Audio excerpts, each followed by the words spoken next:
आज अप्रैल की 24 तारीख, दिन शुक्रवार। न्यू जर्सी के एडिसन शहर में अपने घर में कैद हुए 2 महीने पूरे होने वाले हैं। अमेरिका में पड़ोसी राज्य न्यूयॉर्क और मेरे प्रदेश न्यू जर्सी में कोरोना पीड़ितों की संख्या बढ़ती ही जा रही है।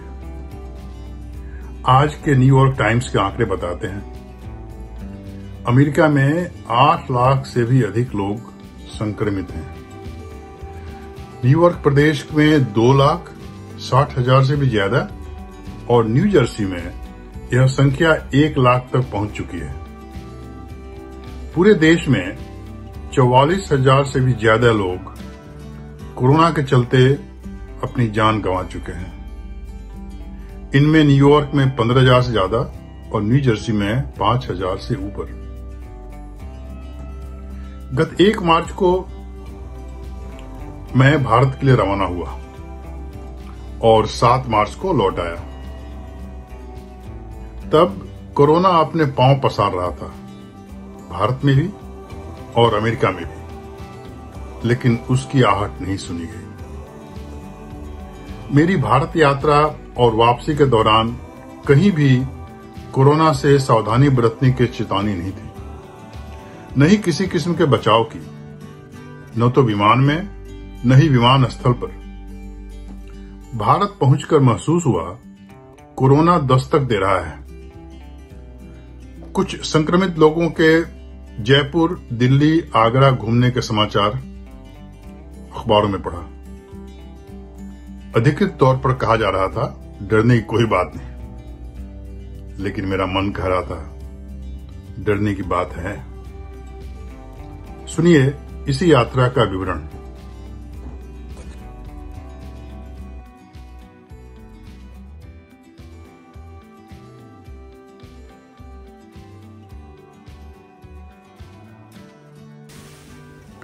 कोरोना की दहशत और भारत यात्रा। भारत के लिए उड़ान भरने वाला विमान धीरे धीरे भर रहा था। सैकड़ों लोग एक विमान में बंद रहेंगे 15 घंटे तक। यह विचार मन में आते ही घबराहट हुई। फिर अपने आप को समझाया, विमान कंपनी ने जरूर कुछ सोचा होगा और थोड़ी देर में यात्रियों को कोरोना वायरस के प्रति सचेत करने की उद्घोषणा जारी होगी। लेकिन विमान की उड़ान भरने के बाद भी कोई जानकारी नहीं दी गई। न्यूयॉर्क न्यू जर्सी एयरपोर्ट पर पहुंचने के पूर्व कोरोना के तेजी से हो रहे विस्तार के बारे में समाचार पत्रों, न्यूज़ चैनल और सोशल मीडिया के जरिए जानकारी प्राप्त हो रही थी। 1 मार्च 2020 उस दिन मैं न्यूयॉर्क न्यू जर्सी से यूनाइटेड की सीधी विमान सेवा से भारत की यात्रा कर रहा था। कनाडा, ग्रीनलैंड, यूरोप के उत्तरी भाग, मध्य एशिया, अफगानिस्तान, पाकिस्तान के ऊपर उड़ते हुए विमान लगभग 15 घंटे में दिल्ली पहुंचने वाला था। विमान में प्रवेश के पूर्व सुरक्षा अधिकारियों की अनुमति से सैनिटाइजर की छोटी बोतल जेब में रख ली थी। विमान में मेरी सीट 45वीं पंक्ति में थी। अधिकांश सीटें भर गई थीं। अपनी सीट पर बैठने के बाद इधर उधर नजर डाली। अधिकांश चेहरे अपनी भारतीय पहचान बता रहे थे, कुछ गैर भारतीय भी लग रहे थे। विमान में अधिकांश सीटों पर लोग बैठ चुके थे। इस बात से कोई परेशानी किसी के चेहरे पर नहीं दिखी।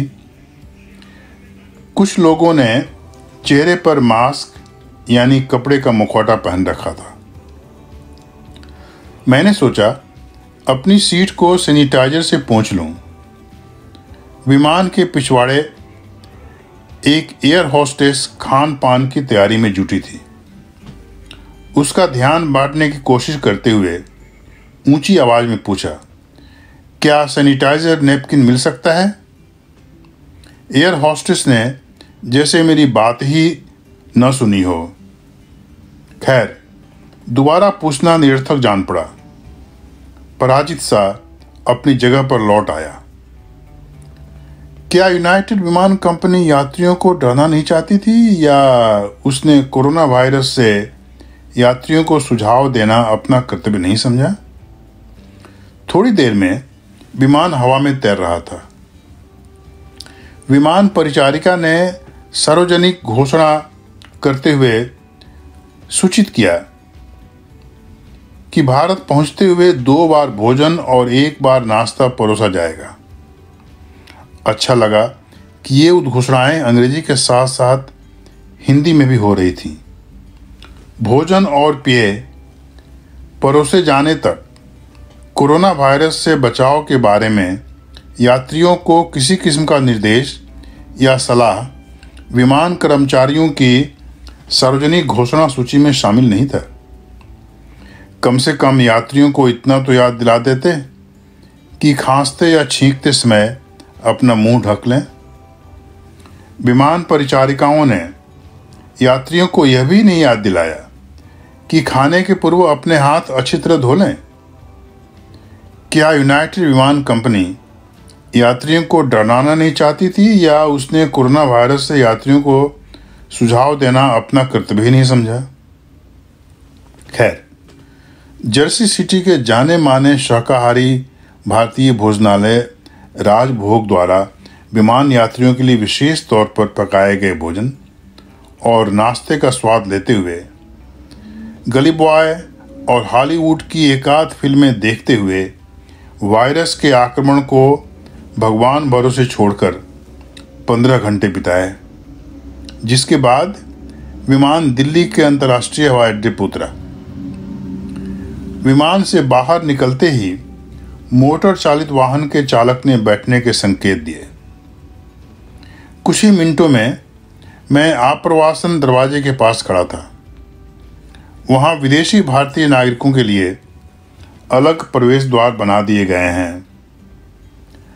आप्रवासन अधिकारी के पास मिनटों में पहुंच गया।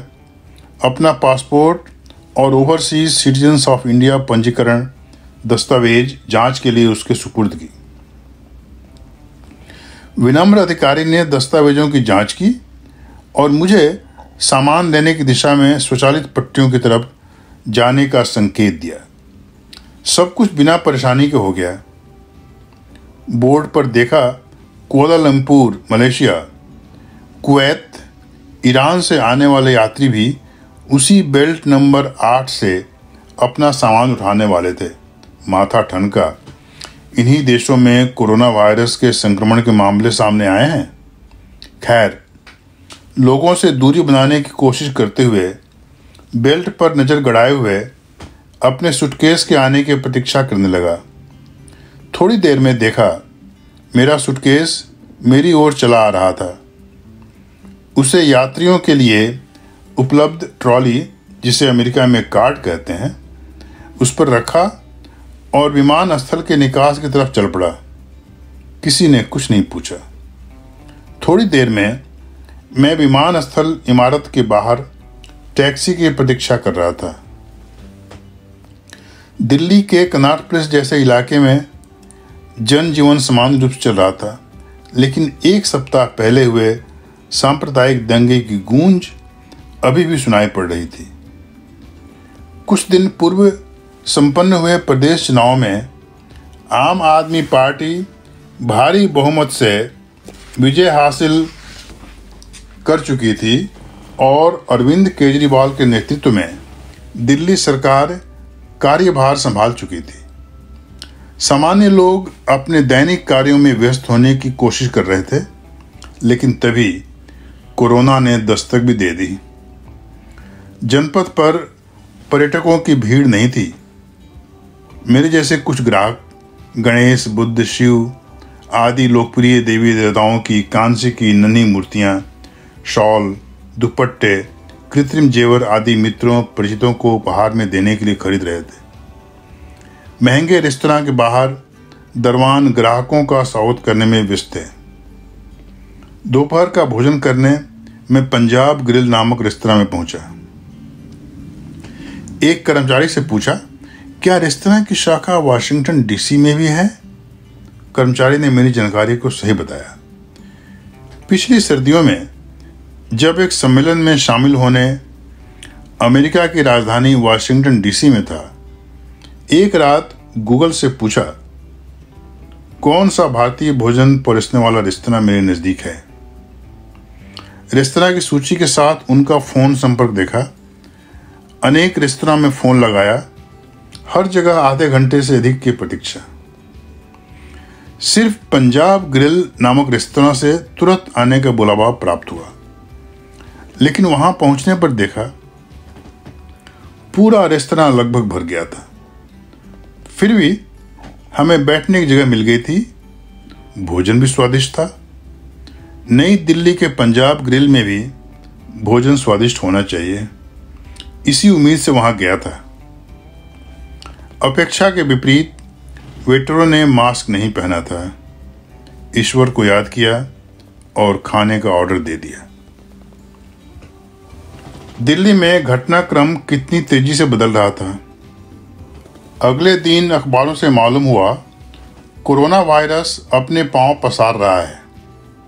इटली से लौटे यात्रियों का समूह आगरा, जयपुर, जोधपुर, जैसलमेर का भ्रमण कर दिल्ली आ चुका था। जयपुर में जांच के बाद एक महिला वायरस से संक्रमित पाई गई। खोज शुरू हुई कि उसका संपर्क कहां और कितने लोगों से हो चुका था। संक्रमित लोग आगरा और दिल्ली के होटलों में मेरी भारत यात्रा का मुख्य उद्देश्य जोधपुर, जैसलमेर का दौरा कर वहां के जनजीवन पर फोटो वीडियो सामग्री एकत्रित करना था। 5 मार्च को मैं विमान से जोधपुर जाने वाला था। उस दिन सवेरे 10 बजे दिल्ली विमानस्थल पहुंचना था। सुबह 6 बजे बिस्तर से उठा तो मन में कुछ आशंका पैदा हुई। जैसे अंतर्मन से आवाज आई, जोधपुर यात्रा रद्द करो। मैंने इस आंतरिक निर्देश का पालन किया और यात्रा से जुड़े सभी आरक्षण रद्द किए। भारत आकर शॉपिंग न करें, यह बड़ा अजीब लग रहा था। अपने परिचित टैक्सी चालक कविंद्र को फ़ोन कर बुलाया कि गाड़ी सैनिटाइज कर मुझे लेने आ जाए ताकि हम बाज़ार जा सकें। एक मास्क कविंद्र को दिया और चल पड़े कनॉट प्लेस की तरफ। इधर अमेरिका में भी कोरोना वायरस के फैलने की खबर आ रही थी। मेरी अमेरिका वापसी 2 सप्ताह बाद होने वाली थी। एयरलाइंस की तरफ से सूचना जारी की गई कि आरक्षण में बदलाव करने पर कोई शुल्क नहीं लगेगा। मैंने सोचा इस सूचना के बाद अमेरिका से भारत आए काफ़ी लोग अपनी यात्रा में परिवर्तन कर वापस लौटना चाहेंगे। कहीं ऐसा न हो कि वापसी टिकट बदलने में देर करूं और विमान में जगह ही न मिले। इसी ऊहापोह के साथ यूनाइटेड एयरलाइंस के दिल्ली कार्यालय में फ़ोन किया और पूछा कि क्या वापसी की तारीख बदलने की गुंजाइश है। जवाब सकारात्मक मिला। एयरलाइंस प्रबंधकों ने बिना शुल्क यात्रियों की टिकट बदलने की अनुमति दे दी थी। मैंने निर्णय किया जल्द से जल्द वापस लौटना चाहिए, कारण हालात हर दिन बिगड़ रहे थे।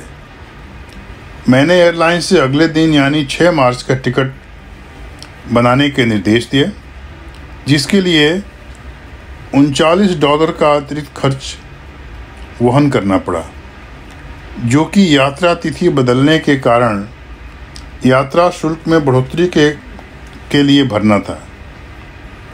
मैंने राहत की सांस ली। टैक्सी में बैठे बैठे मास्क ढीला किया और कविंद्र को बताया यात्रा की तारीख बदल दी है। कविंद्र को यह समाचार उत्साहवर्धक नहीं लगा। उसने कहा अच्छा, और अपनी स्वीकृति दी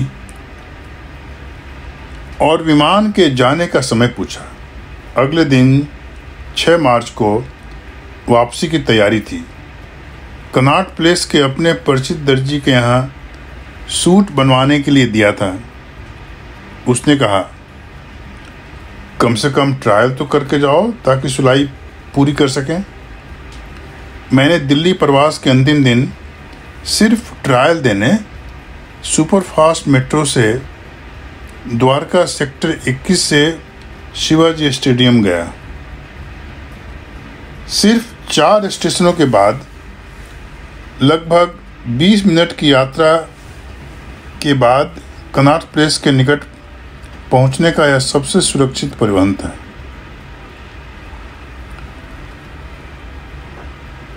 शिवाजी स्टेडियम पर स्टेशन के बाहर निकलने के पूर्व दर्जनों देशों के वीज़ा आवेदन कार्यालयों के सामने से गुजरना पड़ता है। विदेशों में नौकरी करने के लिए जाने वाले भारतीय वीज़ा आवेदकों की भीड़ कम थी। चीन के वीज़ा कार्यालय के बाहर तो बिल्कुल नहीं। स्टेशन के बाहर निकलकर दर्जी के यहाँ पहुंचा तो देखा वहाँ किसी कर्मचारी ने मास्क नहीं पहना था। दुकान मालिक से पूछने पर जवाब मिला, हाथ धोने के लिए पानी की व्यवस्था है। उसने अपने कर्मचारियों के लिए साबुन की व्यवस्था भी नहीं की थी। इस दुकान में सूट बनवाने का खर्च 15,000 रुपये से भी अधिक होता है। शाम को अमेरिका के लिए विमान यात्रा के लिए अंतर्राष्ट्रीय हवाई अड्डे पहुंचा। दिल्ली विमानस्थल पर अमेरिका जाने वाले विमान यात्रियों की दोहरी सुरक्षा जांच होती है। सबसे पहले चेक इन, उसके बाद भारतीय सुरक्षा कर्मियों द्वारा स्वचालित मशीन से जांच होती है। बाद में विमान में सवार होने के पूर्व विमान कंपनी के सुरक्षा कर्मी दूसरी बार यात्रियों और उनके सामान की जांच करते हैं। दूसरी बार की जांच के बाद आप सिर्फ विमान की तरफ ही जा सकते हैं। यह जांच प्रक्रिया अमेरिका के होमलैंड सिक्योरिटी विभाग के नियमों के तहत 9/11 की घटना के बाद लागू की गई। लेकिन 6 मार्च को कोरोना वायरस बचाव से संबंधित कोई उपाय नई दिल्ली से न्यूयॉर्क जाने वाले यात्रियों को नहीं बताए गए। विमान में सवार होने के बाद भी न तो सैनिटाइज़र न ही मास्क, कुछ भी नहीं दिया गया। 15 घंटे तक विमान के अंदर एक साथ सैकड़ों यात्री साथ रहे। यह विमान 7 मार्च की सुबह 5 बजे न्यूयॉर्क न्यू जर्सी पहुंचा। लेकिन विमान से बाहर निकलकर कस्टम जांच तक जाते हुए किसी ने न तो स्वास्थ्य संबंधी कोई प्रश्न पूछे न ही किसी का बुखार चेक किया। मेरे आगे लगभग 1 दर्जन छात्र हंसते हुए कोरोना का मजाक उड़ाते हुए इस चर्चा में लीन थे कि जयपुर के आमेर पैलेस में हाथी की सवारी कितनी मज़ेदार थी। विमान स्थल से बाहर निकलकर मैंने रुमाल से मास्क बनाया, मुंह ढका और टैक्सी में सवार होकर एडिसन की तरफ अपने घर पहुंचा। घर में प्रवेश करते ही पहला कार्य यह किया कि क्लोरेक्स के वाइपर से यानी क्लोरेक्स से सभी सामान पोंछे, जूतों को पोंछकर दरवाजे के पास रखा, जो भी पहना था सब उतारा और कपड़ा धोने की मशीन के हवाले किया। बाथरूम की तरफ जाते हुए स्नान करने का कार्यक्रम बनाया। उस दिन से 15 दिनों के लिए अपने आप को सामाजिक गतिविधियों से दूर रखने का भरसक प्रयास किया है। अब तो 15 दिन भी 30 दिन में बदलने वाले हैं। पार्टी कर चुके थे। होटल कर्मचारियों के घर में रहने के आदेश जारी किए गए। दिल्ली के नोएडा, हैदराबाद, केरल आदि स्थानों पर संक्रमित लोग पाए गए। भारत से मेरी वापसी के बाद दिन ब दिन हालात बिगड़ते जा रहे हैं। दुनिया के अधिकांश देशों में कोरोना की दहशत है। अमेरिका में आपातकाल घोषित किया जा चुका है। पिछले 1 माह से हालत तेजी से बिगड़े हैं। इटली का हाल सुनकर दिल दहल जाता है। न्यूयॉर्क प्रदेश और शहर में संक्रमित लोगों की संख्या तेजी से बढ़ रही है। न्यूयॉर्क के मेयर डी ब्लासियो का कहना है कि अगले 2 महीने संक्रमण बढ़ते ही जाएंगे। अस्पतालों में स्वास्थ्य सेवा कर्मियों के पास पर्याप्त सुरक्षा साधन नहीं है। ऐसे में हम सब यथासंभव अपनी सुरक्षा स्वयं कर सकते हैं। न्यू जर्सी सहित अमेरिका के अनेक प्रदेशों में पूरी तरह लॉकडाउन किया चुका है। इन प्रदेशों के सभी निवासियों को घर के अंदर रहने के निर्देश दिए गए हैं। दहशत की इस घड़ी में मैंने एहतियाती कदम भी उठाए हैं। सवेरे उठकर सबसे पहले हाथ मुंह धोता हूं, यानी साबुन से हथेली उंगलियों को 20 सेकंड तक रगड़ना, फिर दोनों हाथों को नल के नीचे गर्म पानी से धोना, फिर नैपकिन से पोंछना, जिसे कपड़ा धोने की मशीन में साफ किया था। रात के पहने कपड़ों को निकालकर सीधे धोने की मशीन में डालना, कल के धुले कपड़े पहनना, फिर क्लोरेक्स सैनिटाइजर से रसोई घर और लिविंग रूम के उन स्थानों को पोंछना जहां पूरे दिन बैठता हूं। खिड़की, दरवाजे के हैंडल, चिटखनी आदि को सैनिटाइजर से पोंछने के बाद ही चाय की पतीली गैस पर रखता हूं। चाय पीने के बाद अपने कार्यालय में जिन वस्तुओं का इस्तेमाल करता हूं, जैसे कुर्सी, मेज, कंप्यूटर, पेन, नोटपैड, इन सबको सैनिटाइजर से पोंछकर ही उनका उपयोग करता हूं। लिखने पढ़ने से मन उब जाने पर नज़दीक के पार्क में गया था। पार्क के कर्मचारियों ने वहां का बाथरूम बंद कर रखा है। बैठने के लिए जगह जगह रखे बेंच पार्किंग क्षेत्र से हटा दिए गए हैं। आप नगर पालिका या काउंटी के पार्क में घूम तो सकते हैं, लेकिन खेल कूद उपकरणों और संसाधनों को बंद कर दिया गया है।